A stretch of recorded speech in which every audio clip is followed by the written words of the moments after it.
Hello everyone! So this video is exclusively for you men out there.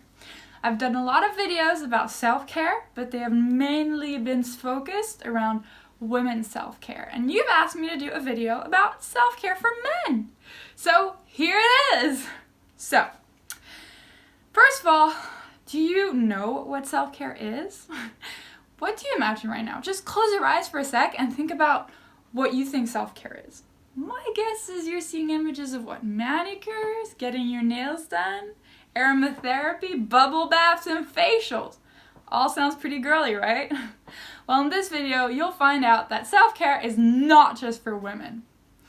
Self-care has become quite a trendy term promoted by mental health bloggers and advocates. But simply put, self-care just refers to actions that we take in order to take care of ourselves. And taking care of yourself means developing, protecting, maintaining, or improving your well-being. According to the mental health charity called Mind, positive mental well-being is associated with 1. Confidence and healthy self-esteem, 2. Feeling and expressing a range of emotions, 3. Building and maintaining positive relationships with others, 4. Feeling engaged with the world around you, 5. Living and working productively, 6. Being able to cope with the stresses of everyday life, 7. Adapting and managing in times of change and uncertainty. Put this way, you can see that self-care is not a luxury, but is often just essential to keeping yourself stable, functioning well, and happy. Nonetheless, you men seem to avoid self-care. You don't take care of your overall mental well-being in the same manner that women do. And this happens for a variety of reasons, and I don't blame you. And I can grant you this. Nowadays, self-care is not very masculine. It's not seen as masculine. It's pretty effeminate. Seems like it's reserved for women only, and this is because the concept has been stereotypically associated with pampering and spa and beauty treatments, and so that does not sound really masculine, right? And so you men avoid self-care maybe just because of those connotations, and you see the whole concept as quite girly, and so you don't talk about it. But self-care encompasses so many beneficial activities, like spending more time with friends and family, socializing more, taking a break from work, regular exercise, regular sleep, spending time in nature, improving your diet, your meditation, spending more time on your hobbies, taking care of your skin, your eating. Self-care stands for just taking care of yourself. There's nothing fundamentally effeminate or emasculating about it. We all should aim at physical and mental health. When we look after both, our lives can improve dramatically. Self-care is also seen as for women only because it tends to be mainly women who promote it. And this is due to the fact that most mental health bloggers and advocates are women. So looking after your well-being becomes perceived as effeminate.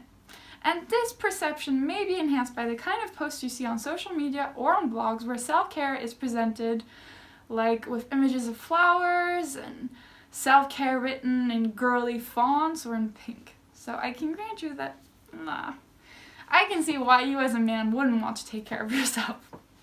This is why in this video, I decided not to call you flower as I usually do, to not put you off. Because the truth is, men need to work especially hard to take charge of caring for themselves. After all, is there anything more manly than being independent in your ability to take care for yourself? Not just physically, but emotionally and tangibly? There are many different ways you men can take care of yourself.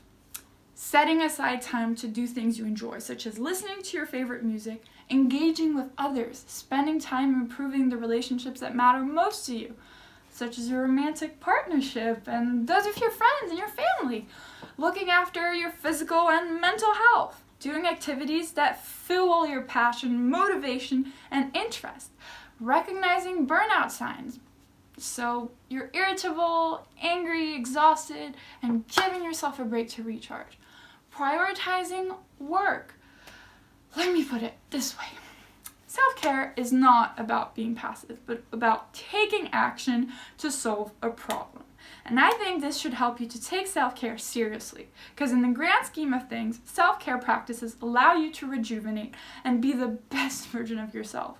Well-being is inextricably linked to productivity, and this is why some of the most successful men on the planet make sure to put time aside for self-care. That's true. Now, there's also this idea of self-reliance. So self-care can also involve seeking support from others, such as friends, family members, or a professional counselor or therapist.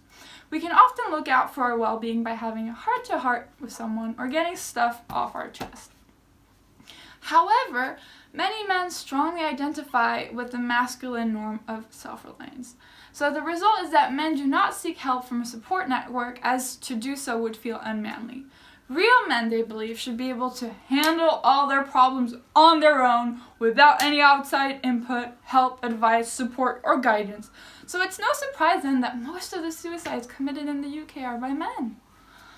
Self-care is of paramount importance when we try to get through difficult times in one piece. Trust me, I've been through it. Emotional hardships calls for self-kindness, positive actions, habits, and relationships. But a lot of men feel expected to deal with emotional pain in a very narrow and unproductive way. When they experience distress, they might tell themselves to just grin and bear it, suck it up, deal with it, man up, grow a pair, and stop being such a wimp. And so many men believe that the manly response to pain is to push through it, bottle it up, ignore it, deny it, or diminish it, rather than fully accept that pain and take steps to alleviate it. Being stoic all the time and having a stiff upper lip when it comes to emotional hardship is seen generally as a sign of strength.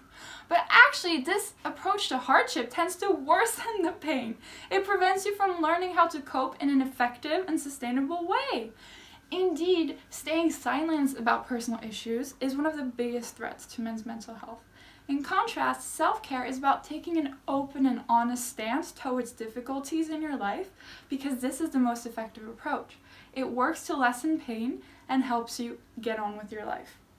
Do not feel emasculated by the desire and decision to practice self-care. Don't. Think of strength and self-reliance as your ability and resourcefulness to take care of yourself. There is no reason for you men to feel emasculated by the desire and decision to practice self-care and taking care of yourself. Knowing how to handle the emotional dimension of your life is a sign of maturity. If you cannot take care of yourself, then you will find it more difficult to handle the inevitable struggles of life, what life throws at you. So when you prioritize your well-being, on the other hand, you give yourself the best chance to grow as a man and stay happy in the long term. So in this video, I've tried to explain to you what self-care is. I hope that you've understood it and that now you're not too afraid about it. I really recommend you men to read the articles that I've put in the bio, and even also have a look at the different skincare products for men that I sell on my own personal website that are really good. I'm going to make a video about them, and I'm going to show you testimonials from my male friends who have tried those products and loved them. So thank you so much for watching. I appreciate your time. Peace and love.